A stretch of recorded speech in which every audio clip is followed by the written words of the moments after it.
जय झूलेलाल। मुंहिंजे चैनल सिंध समाज ते तव्हां सभिनि जो स्वागत आहे।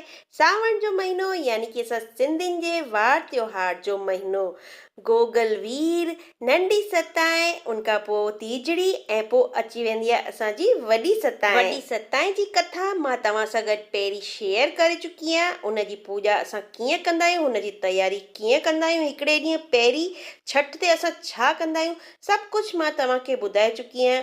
अॼु मां तव्हां सां गॾु चुल्ह कीअं ठाहिबी आहे ऐं असांजी वॾी सताएं कहिड़ी तारीख़ ते आहे, असांजे महान पंडित जे मुख मां तव्हांखे ॿुधाईंदमि।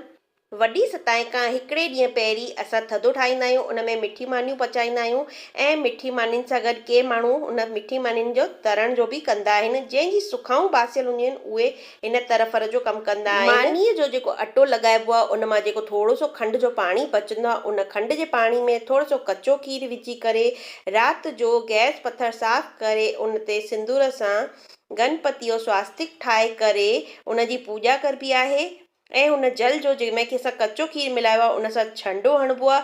उनखां पोइ जेके बि बासण असां खयां आहिनि, जंहिंमें असां अटो लॻायो आहे या जेको तओ या तई असां खई आहे, उन सभिनि खां पहिरीं मानी जेकी असां ॿिए ॾींहुं प्रसाद में खणी वेंदासीं उहा रखंदा आहियूं ऐं उन ते असां कुमकुम जो तिलक हणंदा आहियूं ऐं कचो अखो यानी कि चांवर ऐं खंडु उन जे मथां छिटकंदा आहियूं ऐं जेको कचो खीर थोरो सो बचियो आहे छंड हणण खां पोइ उहो बि असां गॾु रखी छॾींदा आहियूं। उनखे असां हथ जोड़े के प्रार्थना कंदा आहियूं कि असां ॿिए ॾींहुं असां अग्नि न ॿारींदासीं ऐं इहो असांजी थधे जी राति जी चुल्ह ठाहिण जी पूॼा विधि आहे। उन खां पोइ पंखीअ सां अग्नीअ खे यानी कि गैस खे थोरी सी हवा कंदा आहियूं। उन खां पोइ असां छंडो लॻाए करे लाल साईंअ जो पलउ पाईंदा आहियूं। ॿिए ॾींहुं असां जेको कचो खीर ऐं मानी रखी आहे उहो असां पूॼा में खणी वेंदा आहियूं यानी कि दरिया ते अर्पण कंदा आहियूं।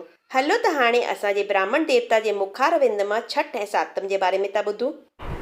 छठ पूॼा 5 तारीख़ जो ऐं वॾी सताएं 6 तारीख़ जो पूॼी वेंदी। सॼो सिंधी समाज हिकमत आहे, कंहिं बि भ्रम में न अचो। जन्माष्टमी 7 तारीख़ जी आहे। सभई प्रेम सां मिली करे चओ शीतला माता जी जय ऐं कमेंट में बि तव्हां जय शीतला माता ज़रूरु लिखंदा। वरी मिलंदासीं हिकिड़े नए सिंधी वीडियो सां गॾु। तेसिताईं सभिनि भाउरनि भेनरुनि खे जय झूलेलाल। अगरि तव्हांखे वॾी सताएं जी कथा खपंदव त मुंहिंजे चैनल ते हिकु बार ज़रूरु ॾिसंदा ऐं हिन जे बि डिस्क्रिप्शन बॉक्स में बि मां तव्हांखे लिंक ज़रूरु ॾींदसि। जय झूलेलाल।